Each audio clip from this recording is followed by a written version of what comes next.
Ladies and gentlemen, this is Olayemi Dear Corolla Daniels, popularly known as Dear Co Spectre, and welcome to another episode of Dear Co Talks Law.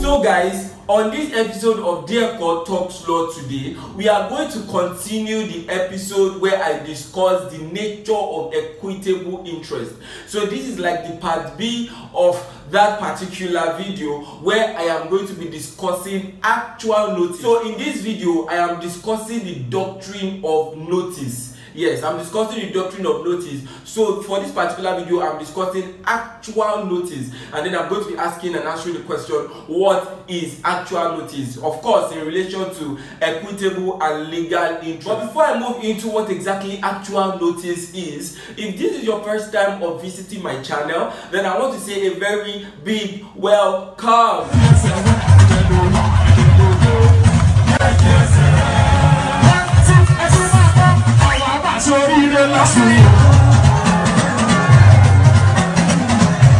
So make sure that you click the subscribe button, and also make sure that you click the notification bell, so that anytime I release a video, you are going to be one of the first set of people to watch that particular video. So basically, now we are going to start our lecture on what actual notice is. So there is no way I can explain what actual notice is without giving you illustrations. Do you understand? So let me give illustrations on the board. So now we have A and we have B.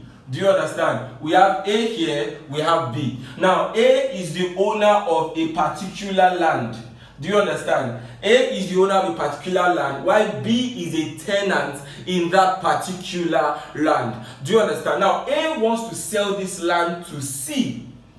Do you understand that? Now, A, the owner of a particular land, wants to sell that particular land to C. Now, note that B is a tenant on that land. By that land, I mean that it's definitely a house. So, B is a tenant in that house. Now, the question is, when C finally buys the house from A, can C then decide to chase B away from the house, since, you know, he is now the new owner of the house? Do you understand that? Now, that is the question that we are going to ask. Do not forget that in my last video, I already explained to you the difference between legal and equitable interest. If you have not watched that video, you definitely need to watch that video before watching this one, because here I'm only talking about the doctrine of notice. I will not be going in depth into what the nature of equitable interest is, or the difference between equitable and legal interest. I already did that in the other video.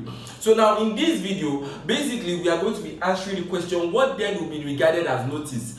Do not forget that in that other video, when you have a legal interest in a property and another person wants to take control of that particular property, because your interest is legal, the person, whether or not the person have notice of that legal interest, your legal interest will prevail over the other person.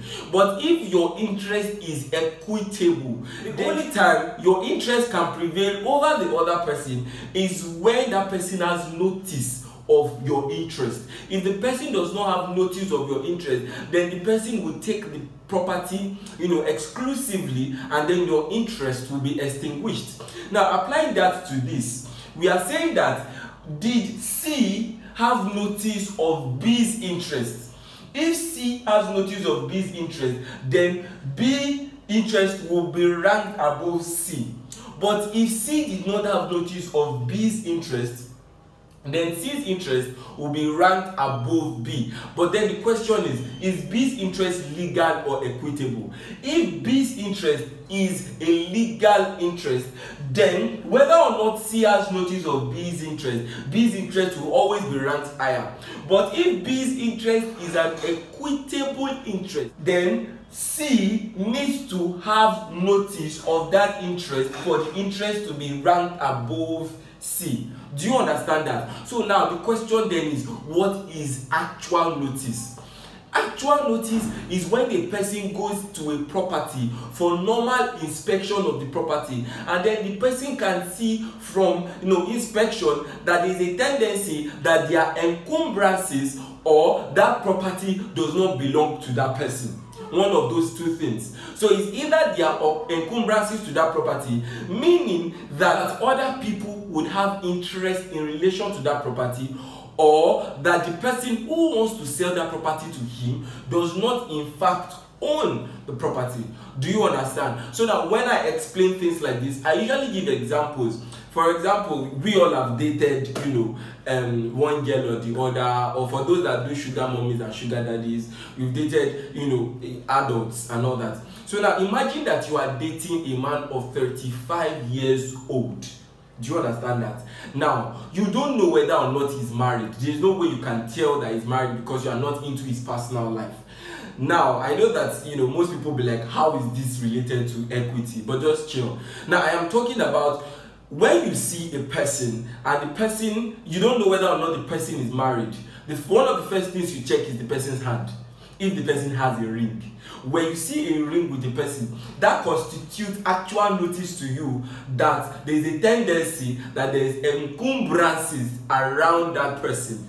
Do you understand what I'm saying? So on a normal day, people like us, single kind of people, do not carry ring up and down. It doesn't make any sense. But when you see a wedding ring in a man's finger or in a woman's finger, that constitutes notice for you that there's a tendency. I'm not saying that every person that wears wedding ring is married, but then there's a tendency that she's married, which means that there are encumbrances. That is the same way when you go to a property for the first time and then you see this house is not for sale, or you see caveat emptor, buyers beware, then they are telling you that, or that is supposed to be notice to you that there are encumbrances in relation to this property.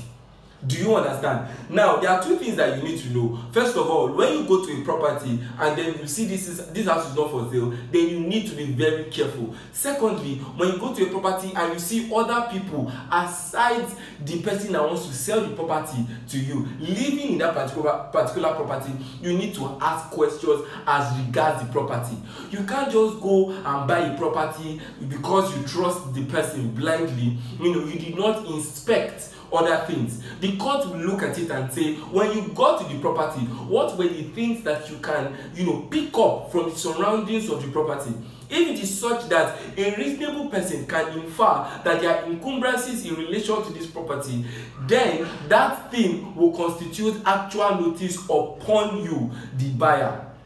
Do you understand? Now, when C was about to buy this land, C should have inspected the land, and then if C had inspected the land, then you would have seen B on the land as a tenant, and that definitely would have given him notice. So whether or not C went to the land is none of the court's business. What the court will ask is, when a reasonable person, if you want to buy a land, you are supposed to go and look at the land that you want to buy. It doesn't make sense that you sit down in the comfort of your house or your office and say, oh, I want to buy a land. You just lavish money without going there to check it. The court is not going to help you in relation to that. The court wants you to exercise due diligence. Go to the land, inspect the land. With a reasonable person infer encumbrances from the surroundings of the land or from the things that he can see on the land. If a reasonable person can infer, then you have to be careful. Do you understand that? So that is what actual notice is. So in relation to the married man, when you see a ring in a married man's hand, that is actual notice that there are tendencies that he's married or there is encumbrances. That's number one. Number two, then you ask the married man yourself, and then the married man says, I'm married. And you say, I thought he was joking. You need knock. So it's just like you want to buy a house, and then the person is telling you, I'm not the owner, it's my brother, and then you still bought it from him. You need knock. Hot one. So now that is exactly how actual notice work. So it is either you got the notice from the person himself. So if A tells C, I have a tenant on the land, that is actual notice. If C goes to the land and then finds a tenant on the land, that's actual notice. If C goes to the land and then sees do not buy or buyers beware or caveat emptor, that is actual notice. Now, also, if C did not go to the land, but those things are on the land, then the question is, would a reasonable man have inspected the land, which is yes, then that will still constitute actual notice on C. Do you understand? So now, let us take two cases before we call it a day, and then our next video is going to be on constructive notice. The first case is the case of Erikitola versus Annie. Now, in the case of Erikitola versus Annie, what happened is that a particular family owned a property and then they decided to give it to, let's say, A. Do you understand? Now, A, being a dubious person, knows that the property does not belong to him but belongs to the family. Now, I made a video on family property and then I told you that it is possible for a person to be in control of a family house, like a subset of a family house, and still not be the owner of the property. So the family